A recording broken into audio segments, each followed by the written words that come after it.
नमस्कार।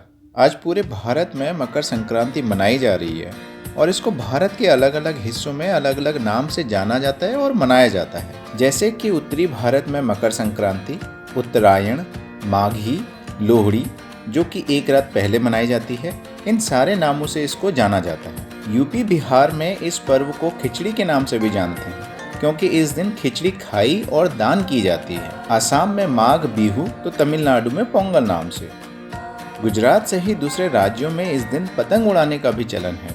तो जानते हैं कि ये मकर संक्रांति पर्व क्या है और इसको क्यों मनाया जाता है। संक्रांति या संक्रांत का मतलब होता है ट्रांजिशन, मूवमेंट, यानी सूर्य का दूसरी राशि में प्रवेश, एक ज़ोडिएक साइन से दूसरे ज़ोडिएक साइन में एंटर होना। तो साल में कई बार सूर्य दूसरी राशि में प्रवेश करता है तो उसको संक्रांत कहा जाता है।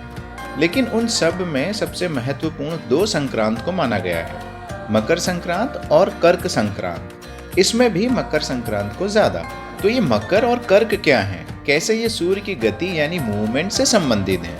तो जब आप ग्लोब देखोगे तो पाओगे कि ग्लोब पर 5 रेखाएं या लैटिट्यूड को काफ़ी इम्पोर्टेंट माना गया है जो अर्थ को हॉरिजेंटली डिवाइड करती हैं। ये हैं Arctic circle, Antarctic circle, equator, tropic of cancer यानी कर्क रेखा और ट्रॉपिक ऑफ कैप्रिकॉर्न यानी मकर रेखा।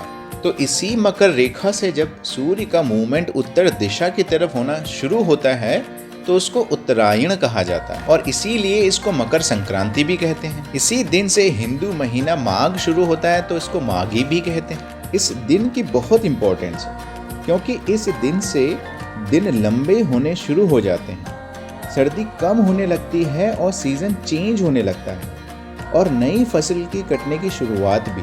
इसीलिए इस दिन सूर्य की पूजा की जाती है। नदियों में डुबकी लगाकर सूर्य को अर्घ्य दिया जाता है क्योंकि ये फेस्टिवल, ये पर्व सूर्य की दिशा या उसके मूवमेंट से रिलेटेड है।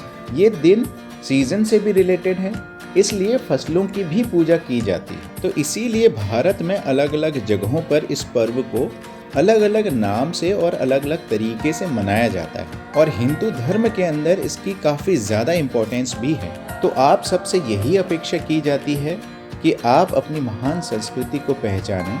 ये पर्व और त्यौहार यूं ही नहीं मनाए जाते, इनके साइंटिफिक और कॉस्मिक रीजंस भी होते हैं। उम्मीद है आपको ये वीडियो इन्फॉर्मेटिव लगा होगा। ऐसे ही और भी इन्फॉर्मेटिव वीडियोज़ के लिए कृपया आप सब्सक्राइब कीजिए मेरे YouTube चैनल फैक्ट्स एजुकेटर। धन्यवाद।